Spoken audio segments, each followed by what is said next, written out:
Hi friends, Jenny at Clover and Violet here today, and today I'm going to be showing you how to make this super simple drawstring bag. This will only take a few minutes of your time and returns a great result.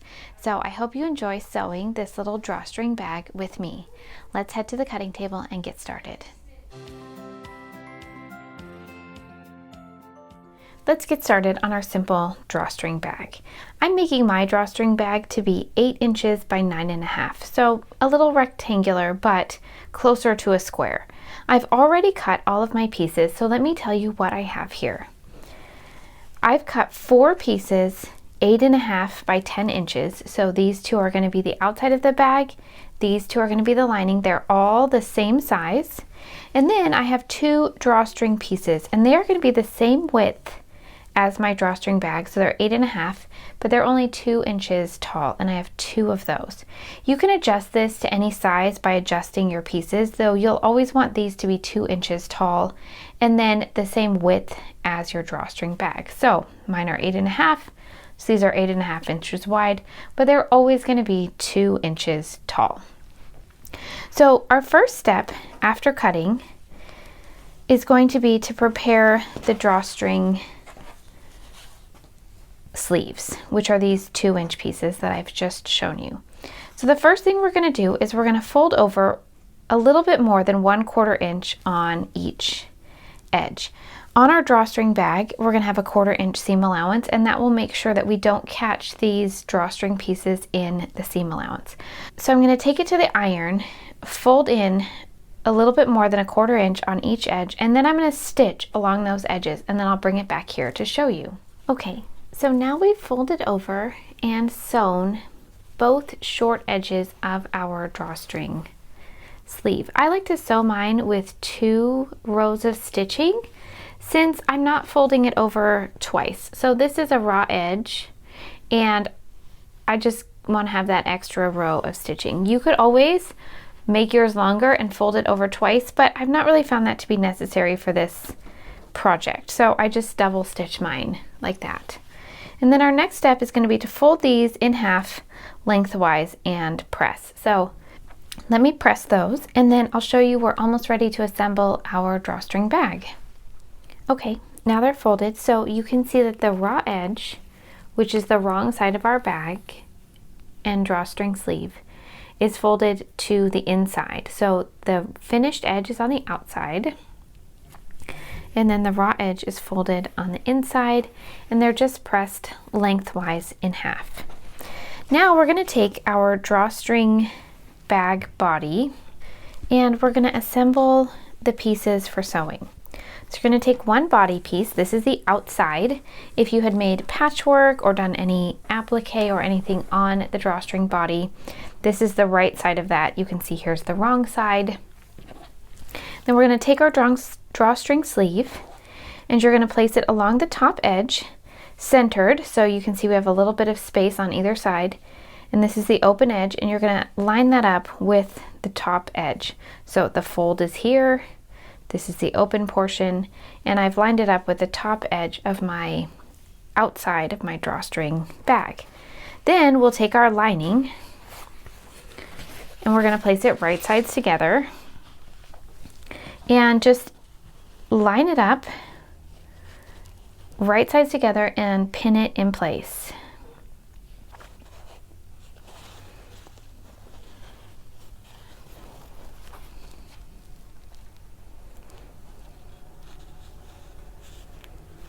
All right, so we have the outside right side up, then we have the drawstring sleeve with the fold pointing down, and then the lining right sides together, and I put a couple pins in there. I'm going to set that aside and do the same thing for the next body piece.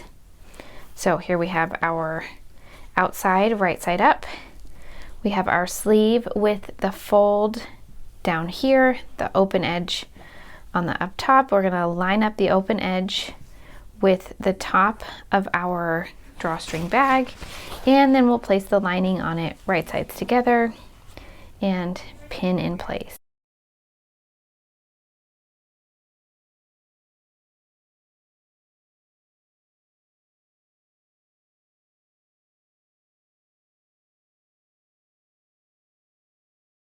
Then we're going to take this to the sewing machine and we're going to sew 1/4 inch along this top edge of both of these pieces. Here's the second one. So let me take those over. I'm going to sew 1/4 inch along the top edge, and that will sandwich the body and the lining right sides together with the drawstring sleeve inside. So let's go sew that and I'll be right back to show you. Okay, here are our two pieces, and you can see if you open it up, we have the body or the outside, the lining, and the drawstring sleeve. And so this is how you can feed the drawstring into it. So we have two of these pieces. They've been sewn at the top. And then we're going to place them now right sides together. So when I have pieces like this, I also like to take and iron this seam really well. And what I'm going to do is I'm going to iron one towards the lining, so you can see that this sleeve is going this direction. And then this one I'm going to iron towards the body, so the seam is going to go this direction, and that's going to give me the opportunity to have nesting seams. So let me iron these and then I'll show you what I mean by that. Okay, so we have both of these pieces ironed. So you can see this one, the sleeve is pointing towards the outside, and then the seam on the back is pointing towards the lining. Now let's look at the other one. This time the sleeve is pointing towards the lining and the sleeve on the back is pointing towards the outside. We're going to place these right sides together. So you're going to have your outside right side to right side and your lining right side to right side, and then we can nest these two seams right here together. So the seams are pointing two opposite directions, and so they'll nest right together, and that'll give you a nice perfect top for your drawstring bag. So let's pin these at the seams.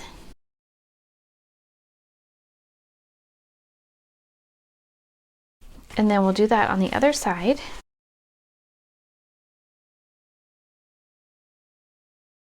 There's our nesting seams again.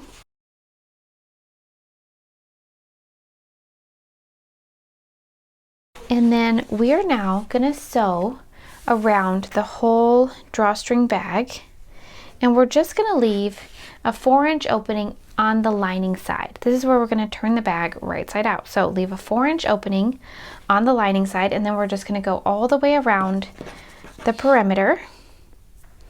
And make sure that when you sew, you do not sew the drawstring sleeves at all. They should be completely free. So if your drawstring sleeves seem kind of close to the edge, just be very careful not to sew them in the seam allowance. We're going to sew this with a 1/4 inch.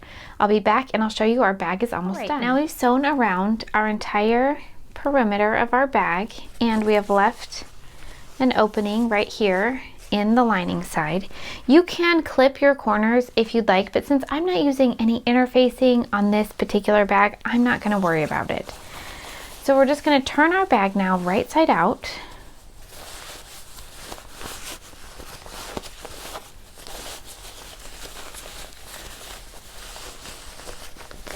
And you absolutely could use interfacing on these bags, but I really love them just to be nice and soft and easy to use. If you did some sort of quilting or patchwork, you might want to add interfacing, a second layer of fabric, or maybe flannel to the inside just to help give your quilting a little bit of stability, or your patchwork, I should say.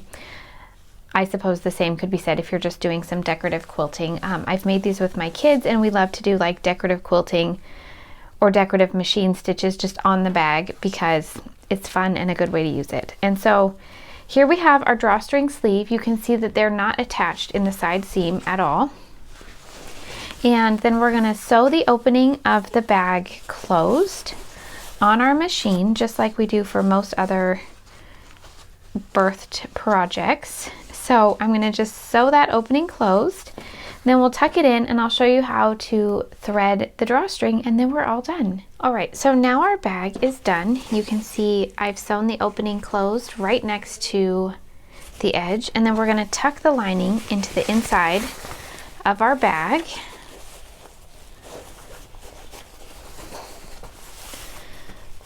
And then I like to give it a little bit of a press around the top edge.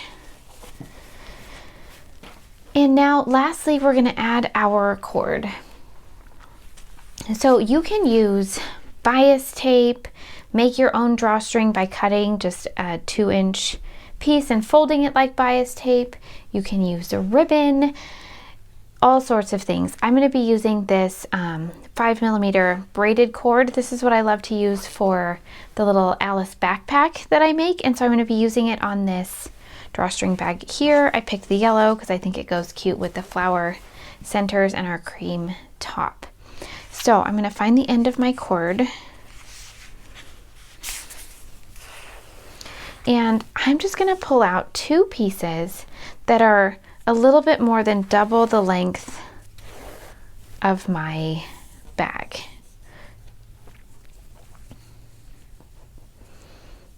So I'm going to go about here. I like my cord just to be a little bit longer. I've made some that have a much longer cord, so it's really up to you and your preferences. And I'm going to cut that, and then I'm just going to make a second piece the same length. Keep in mind, there is going to be probably some fraying of your cord, and so you may want to make it a little bit extra long. And then we're going to use a safety pin. If you have like a bodkin or something, you could use that as well. And I'm going to stitch my safety pin into this cord twice like this, so that it's not causing the end to unravel anymore. And then you're just going to feed it in the opening.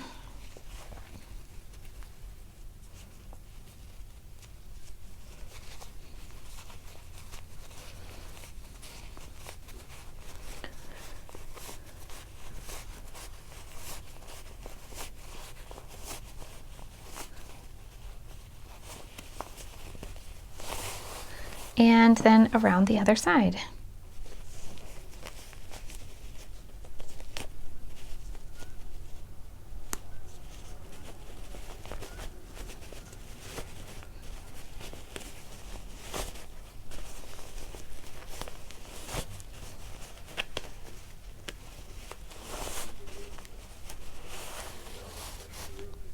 Then I'll just remove my safety pin, and I'm going to tie a little bit.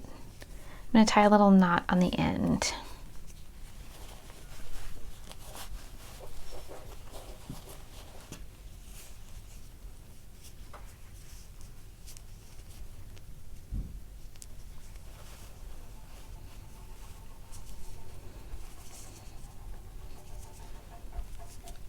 If you're using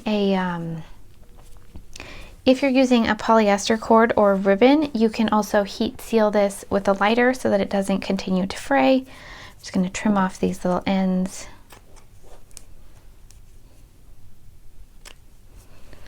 Or you could always use a little bit of fray check or a little glue. I've never had any problem with it fraying beyond the knot, so I just leave it like that.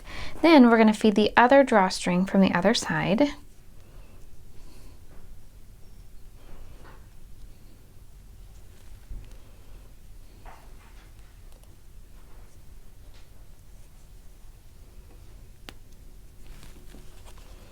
So this time we're going to start on this end and go the other way. The second drawstring is always a little bit harder to get through, just because there's one in there already, but still not difficult.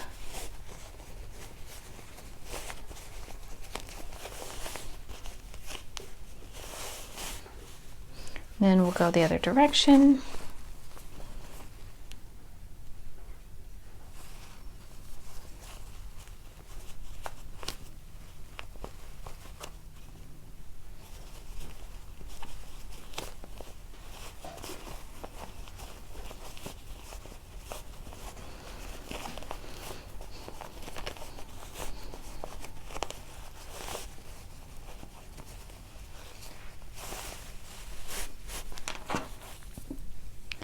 And tie our little knot again to center the cord.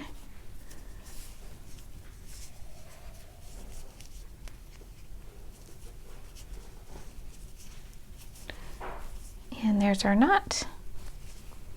All right, and Now we have cord on both sides and we're all set. Now I mentioned earlier I'm not using any sort of interfacing with this drawstring bag because I think it makes it just gather up and be so soft and so pretty. But if you did any sort of patchwork, you might want to place like a piece of flannel, a second piece of fabric, or use some Shape Flex 101 interfacing on the wrong side of your patchwork piece, just so it has some stability. But there it is. These are super cute.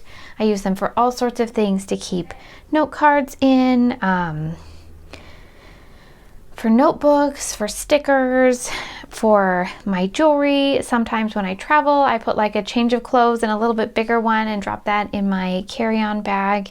Just a lot of options for these sweet, simple, fun bags. There's a lot of ways you could decorate them or make the most of them. So I hope that you enjoyed making this with me today, and I can't wait to see the rest of your drawstring bags.